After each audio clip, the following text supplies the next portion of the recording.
Pastolių komponentai gali būti grąžinti į sandėlį, tačiau jie gali būti nepataisomai sugadinti arba nusidėvėję taip, kad jie nebetinka tolimesniam naudojimui.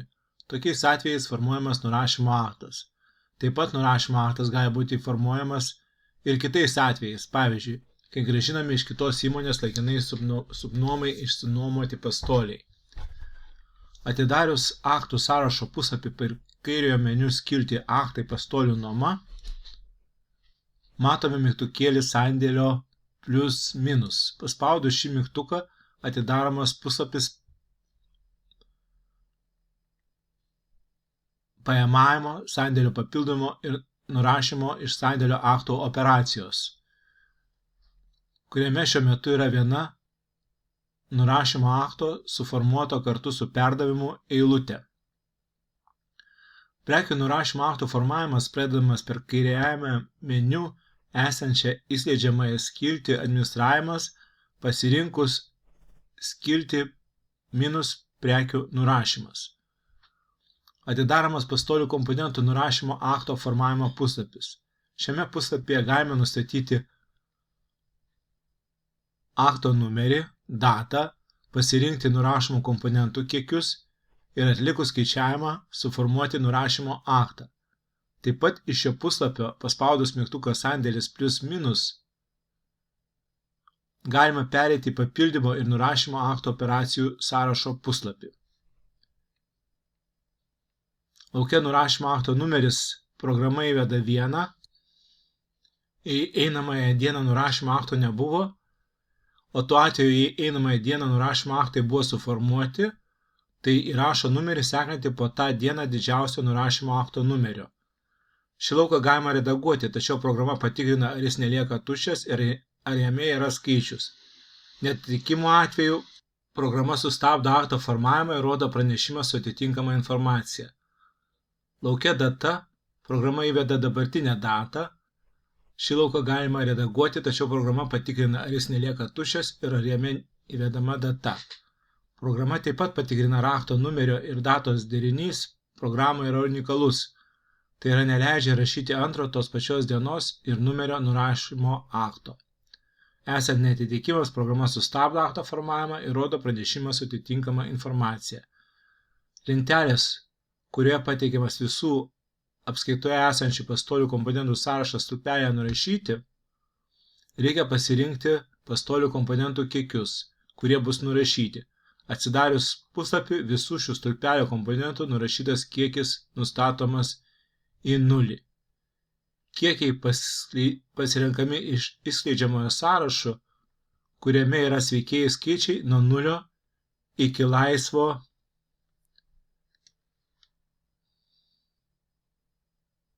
komponento kiekio nurašymo akto formavimo metu, atspindėtų stulpelėje laisvą.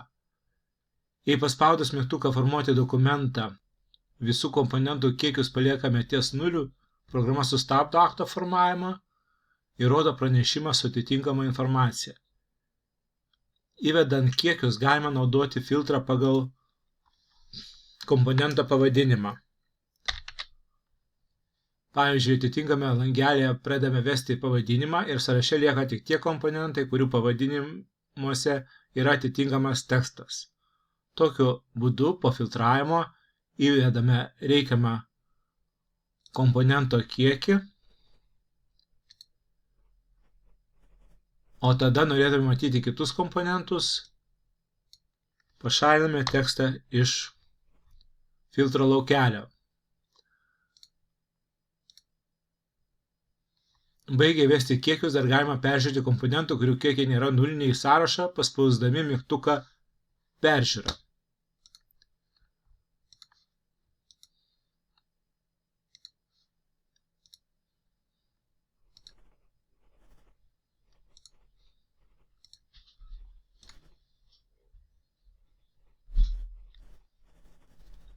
Jei pastebime, kad vis dar reikia pridėti komponentą, kurio nėra šiame sąraše, paspaudžiame mygtuką visi ir pasirenkame komponentą ir jo kiekį.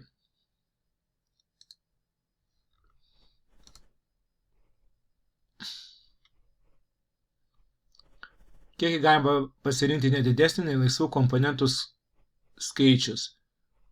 Visi turimi komponentai atėmus rezervuotus ir nuomojamus komponentus. Jei daugiau komponentų nereikia nurašyti, paspaudžiame mygtuką skaičiuoti. Jei visi pasirinkti arba įvesti duomenys atitinka reikalavimus, paspaudus mygtuką formuoti dokumentą, suformuojamas Excel formato nurašymo failas.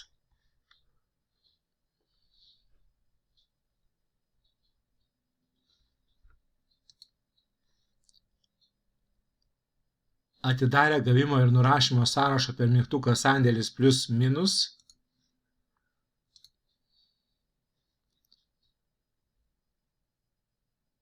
pamatysime, kad šiame sąraše jau yra pagrindiniai ką tik suformuoto nurašymo duomenys.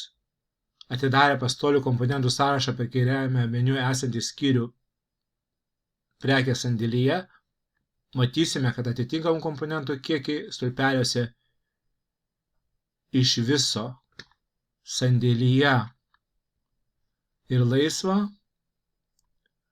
atitinkamai sumažėjo.